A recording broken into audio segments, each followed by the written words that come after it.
तो संसद का मॉनसून सत्र शुरू होने वाला है। राजनीतिक पारा अब चढ़ने वाला है। इस सत्र के शुरू होने से पहले क्या कुछ हुआ आप लोगों ने पहले ही देखा। किस तरीके से एनडीए की बैठक हुई जिसमें तमाम जो प्रधानमंत्री मोदी के साथ सहयोगी दल हैं वो शामिल हुए। इसके अलावा बेंगलुरु में एक और बैठक हुई यूपीए की, जो कि अब रीनेम होकर हो गई है इंडिया। केस दर्ज हो गया है इस नाम को लेकर, वो अलग बात है, लेकिन वहां पर भी रणनीति बनाई गई कि किस तरीके से अब आगे 2024 के चुनाव में जाना है। लेकिन इस चुनाव से पहले जो मॉनसून सत्र शुरू होना है, इसे लेकर अब तस्वीर साफ होती नजर आ रही है कि आखिर इस सत्र में क्या कुछ होने वाला है। एक सर्वदलीय बैठक बुलाई गई, जो कि आमतौर पर एक रूटीन का हिस्सा है, अमूमन बुलाई जाती है किसी भी सत्र के शुरू होने से पहले। इस सर्वदलीय बैठक में काफी कुछ हुआ, जिससे पता चलेगा कि आगे संसद हंगामेदार रहेगा या तसल्ली से चलेगा। हालांकि सर्वदलीय बैठक किस लिए बुलाई जाती है ये भी समझिए। इसमें तमाम वो दिग्गज नेता शामिल होते हैं जो एक तरीके से एक एजेंडा तय करते हैं कि आखिर सत्र में किन मुद्दों पर चर्चा होगी, किन मुद्दों पर बहस होगी।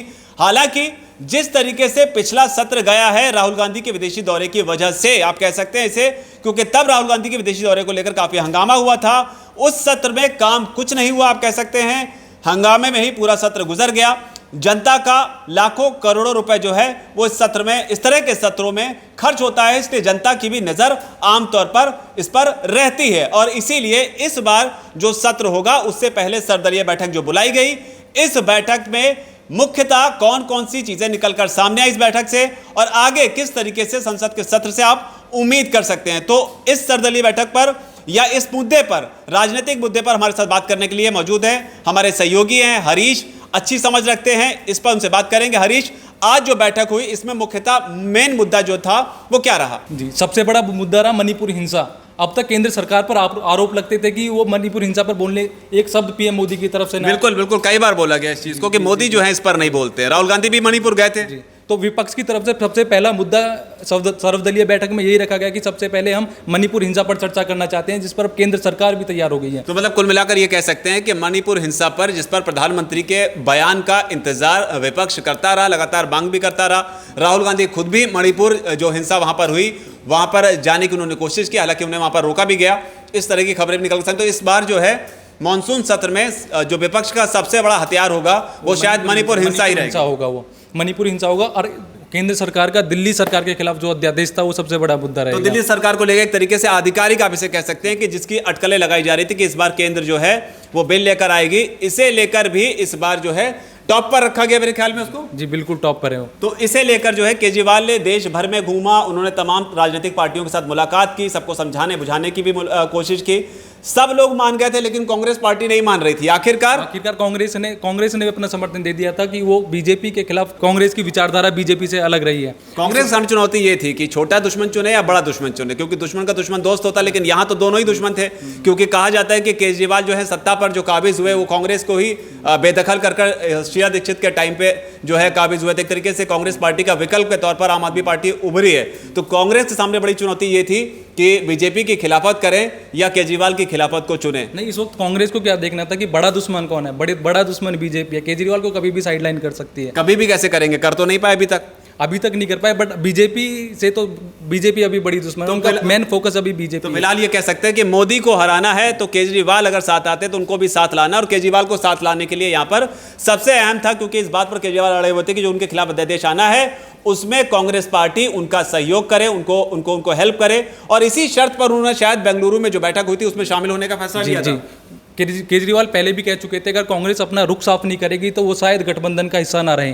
तो जिस विपक्ष को बनाने की कोशिश जो है तमाम नेता कर रहे थे, तो केजरीवाल ने यह ऐलान किया था कि अगर ऑर्डिनेंस के मौके पर कांग्रेस पार्टी ने उनका साथ नहीं दिया तो यहां पर केजरीवाल जो है वो इनसे अलग हो जाएंगे। और शायद इसीलिए यहां पर जो है एक दिलचस्प लड़ाई जो है आपको मॉनसून सत्र के दौरान देखने को मिल सकती है। जिस तरीके के बिल की बात हो रही है, पहले नंबर पर दिल्ली सरकार के खिलाफ जो बिल आना है उसे रखा गया है। लेकिन जो बड़ी बात जिसकी चर्चा सबसे ज्यादा हो रही है हरीश, वो ये है कि जो नाम सूत्रों के हवाले से या जो लिस्ट सर्कुलेट हो रही है मीडिया में, उनमें 31 नामों में कहीं पर भी यूसीसी की चर्चा जो है या यूसीसी जो है वो नहीं दिखाई दिया। काफी हैरान करने वाला था। नहीं, हैरान करने वाली एक सोची समझी बीजेपी की प्लानिंग भी हो सकती है। अब से पहले जब धारा 370 हटाई गई थी तब कौन सा वो लिस्ट में नाम था उसका, तब भी वो अचानक आया था। हो सकता है ये भी अचानक आ जाए। बिल्कुल, ये नाम जो है यूसीसी का नहीं है, बहुत सही बात कही, लेकिन लिस्ट में नाम रखा क्यों नहीं? मतलब क्योंकि लगातार इस बात की चर्चा होती है कि मानसून सत्र जब आएगा तो इसमें यूसीसी आएगा, और कहा यह भी जा रहा था कि उत्तराखंड में इसका बाकायदा ड्राफ्ट तैयार करने के बाद में एक तरीके से आप इसे कहते हैं कि एक डेमो जो है वो रेडी कर लिया गया है, उसी हिसाब से पूरे इंडिया में यूसीसी लागू होगा। इस बार 5 अगस्त को भी कुछ बड़ा खेल करेगी बीजेपी, क्योंकि 5 अगस्त एक ऐतिहासिक तारीख है और अमूमन जो है केंद्र सरकार ने 5 अगस्त को ही बड़े बड़े फैसले लिए हैं।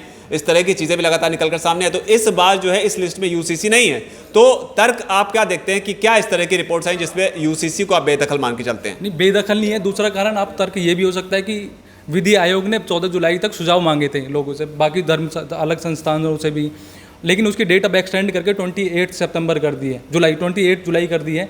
तब तक अगर 28 जुलाई तक उसके सुझाव आएंगे, उसके बाद ही शायद उसके लिए चर्चा करें। तो मतलब 14 जून को सुझाव मांगे गए थे यूसीसी को लेकर देश भर के तमाम प्रतिष्ठित लोगों से, आप कह लीजिए जो पब्लिक है उनसे, और इन सुझावों को लेकर 14 जून से 14 जुलाई तक की तारीख जो है वो तय की गई थी, जिसे आप बता रहे हैं कि 28 जुलाई तक कर दिया गया। यानी कि संकेत तभी मिल गए थे कि यूसीसी जो है संभवतः इस बार बिल के रूप में आपको देखने को नहीं मिलेगा। हालांकि इस बीच आपको याद दिला दें कि किस तरीके से तमाम संगठन, खासतौर पर जो मुस्लिम संगठन हैं, वो इसका विरोध कर रहे थे, और विरोध करने के साथ ही कुछ एक हलकों से ये आवाजें भी निकलकर सामने आई जिसमें कहा जा रहा था कि यूसीसी के लिए जो सुझाव मांगे गए हैं और उनके लिए जो वक्त दिया गया है वो वक्त काफी कम दिया गया है। तो इस लिहाज से भी आप समझें, क्योंकि जो बयान आया, जो मैंने बयान देखा मीडिया रिपोर्ट से हवाले से, उसमें बयान में ये कहा गया है कि जो सुझाव आ रहे हैं वो बहुत ज़बरदस्त तरीके से आ रहे हैं, और इस लिहाज से इसे बढ़ाकर 28 जुलाई किया जाता है। लेकिन जो हरीश ने बताया कि जो केंद्र सरकार है, बीजेपी की जो सरकार है, वो आमतौर पर शॉक वेव देने में यकीन करती है, कह सकते हैं इसे। बिल्कुल बिल्कुल। आप धारा 370 के टाइम पे आप देख भी चुके हैं